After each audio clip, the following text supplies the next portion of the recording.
Alright everyone, welcome back to Cody's Lab. So I just received a package here, and I think it's from the What's Inside guys. They told me that they were going to be sending me a watch or something. So let's pop this open and see what it is. Okay, something wrapped up in some paper here.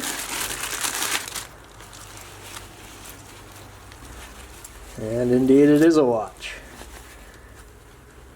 A Rolex, in fact. That's fancy. So I think what they want me to do is actually figure out what metals are present and then see if I can extract anything precious. So like if there's gold, which that looks like gold, extract the gold into a button of metal and then I guess I'll send it back to them. So first of all, I'd like to find out what metals are here. Now I can guess, or I can break out the X-ray gun while I still have it. Alright, so I got the X-ray gun all booted up. Let's do a quick 5-second alloy check, just because we're not looking for trace levels. This is going to be pretty high percentages of whatever we find. And we'll do a whole bunch of different places around on the watch. Let's start with this right here, which we suspect to be gold, just to confirm. Maybe get an idea of just how much gold is there. So I can already see it. There's some silver, some iron and nickel, probably metal around it, or maybe metal that's under it. I don't know if it's solid gold or if it's just gold filled. This isn't going to really tell me. Let me just focus on that. Let's go look at this highest pike. 9.7. And then 11.5. Let's go look over there. 11.4. And there it is. Spike at 11.4. So there's definitely gold here.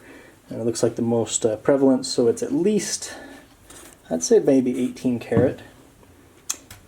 But I don't know if that is solid or just plated. Considering the value of the watch, I would be inclined to think it may be actually solid. So a few more things to check. The actual watch, let's see what those gears are made out of. I doubt they're gold, but doesn't hurt to check. Yeah, so mostly copper and zinc. Just a little bit of some other metals. So to summarize, basically everything that is on the outside of the watch and looks like gold is gold, or at least on the surface. High carat gold, 18 karat, possibly more, possibly less. Oh, a gear fell out. Oh well. And the rest of it, the shiny bits, look like stainless steel, and the internals seem to be mostly brass, some of which is plated in nickel. The watch face is made of mother of pearl, and then it's got little gold, silver bits around here. Now that I know which bits are actually gold, I'm going to take a pair of needle nose pliers and unceremoniously rip them off from the watch.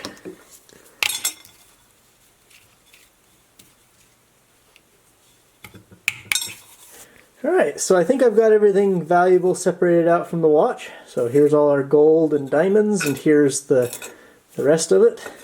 So keep in mind that this still includes all the diamonds, but I've just placed it all on a scale, and you can see 16.5 grams. So assuming this is actually 18 karat gold, that should be about 12 grams of gold.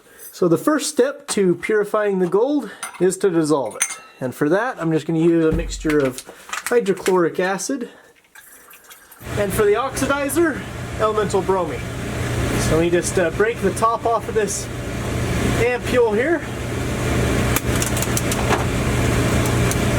And it was graceful. There we go. And that will oxidize the gold so that the hydrochloric acid can dissolve it. We just wash that down with a bit more acid. There we are. Now to seal it up with a glass stopper. And now the gold should dissolve. It'll probably take a couple of days at this temperature. Something that I forgot to mention is that since this gold is 18 karat, it's less than 25% silver, I didn't have to inquart it. For more on inquarting, I'll put a link down in the description. So here we are. It's been well, more than a few days, but I think all the gold is dissolved now. Yeah, you can see the pieces of metal have turned white and crumbly. Basically the gold has been dissolved out, leaving the silver behind. So now what we need to do is get rid of the excess bromine, otherwise we won't be able to get our gold back. And to do that, I'm going to heat it up, and I'm going to try to distill off the bromine. Okay, so I'm setting up the distillation apparatus, but before I get too carried away, I'm going to add a little bit more water into the solution. This way I can boil it for longer without it boiling dry. And the water vapor will carry off the bromine vapors. Time to hook this all up and start heating. Okay, looks like we got some bromine dripping through. Very nice. Excess gases are being trapped there. The water's cooling everything.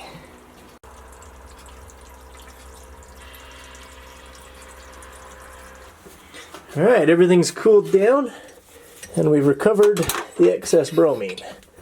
See, there's actually quite a bit there. Well, not really. It doesn't take very much bromine to dissolve the gold. So let's just unhook all this.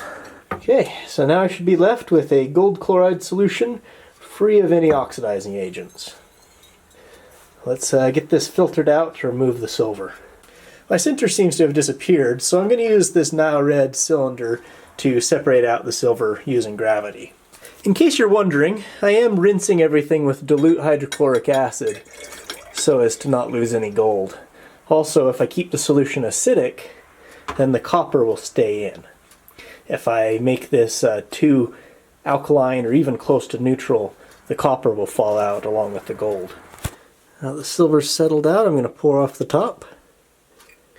Alright, so I finally got the solution cleared. You can see that its volume has substantially increased due to the washings. But it's finally time to drop the gold. And for that, I'm going to use sodium metabisulfate to form sulfur dioxide in situ, which selectively precipitates the gold as a metallic powder. So, here goes. I'm just going to add in this as an excess. And we should start seeing a brown powdered gold form. Give this a stir. Alright, you can see it darkening down the bottom. And actually a little bit of gold crystals are forming on the surface tension. Very nice. So here it is after I've rinsed out all of this green solution. We got some pure gold powder. All I gotta do is dry it out and furnace it. So I've transferred the gold powder into a melting dish. So now I'm going to put it down inside of my furnace, which I have rebuilt.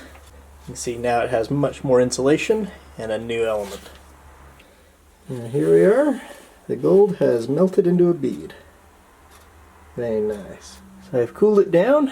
And now, you can see on the scale is 10.94 grams. So about a gram shy of my original estimate, which is decently close. Those diamonds, of course, did take up a bit of weight.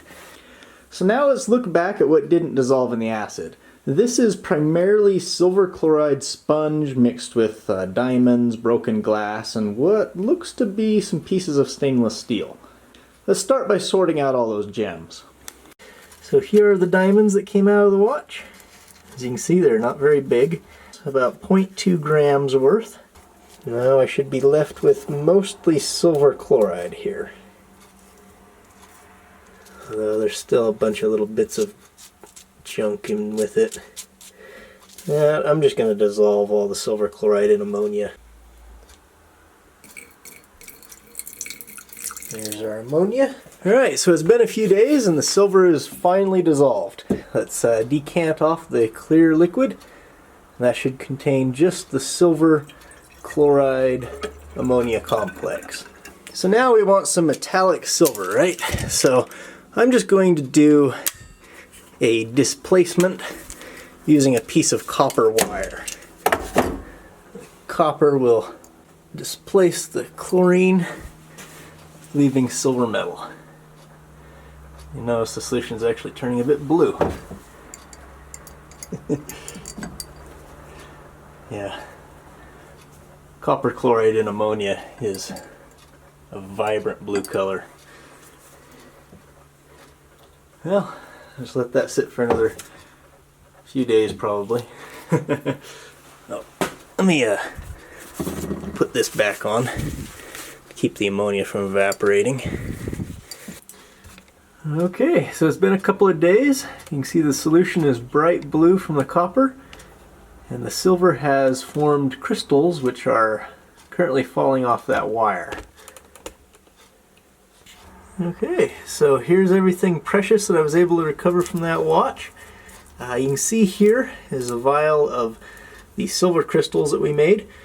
Now, the reason I didn't melt this into a bead like I did with the gold is the silver, with the amount that I'm working with here, most of it would have evaporated in the furnace. So I think it's better to leave it like this. It's more fluffy and voluminous anyway, kind of more impressive. So let's get this all packed up and sent back to them.